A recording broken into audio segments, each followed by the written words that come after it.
දේව ප්‍රේමයෙන් පිරි සුබ දවසක්. දවසේ ශුද්ධලිවිලි මෙනෙහි කිරීම. දෙක කොරින්ති පොතේ දෙවැනි පරිච්ඡේදයේ 14 වෙනි පදය. තවද කිතුණුවන් වූ අප නිතරම ජය පෙරහැරින් ගෙන යන තමන් වහන්සේ පිළිබඳ දැනගැන්ම නැමැති සුගන්ධය අප ලවා හැම තැනම පතුරවන දෙවියන් වහන්සේට ස්තුති වේවා.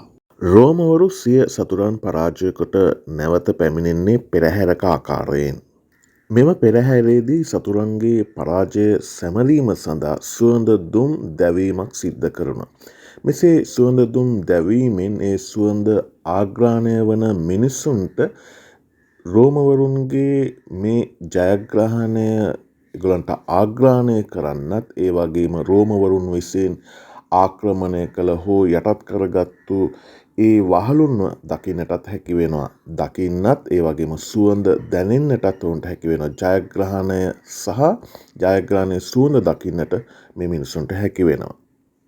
මෙසේ දෙවියන් වහන්සේගේ වහලුන් බවට පත් වූ විශේෂයෙන් කැමැත්තෙන් වහලුන් බවට පත් වූ කිතුණුවන් එහෙම නැත්නම් අප තුලින් උන්වහන්සේ පිළිබඳ දැනුම උන්වහන්සේගේ දැනුමේ සුවඳ අනිත් අයට දැනෙන්නට ආග්‍රහණය කරන්නට සලස්වන බව පවුල්තුමා ඉතාම ලස්සනට අදහස් කරනවා.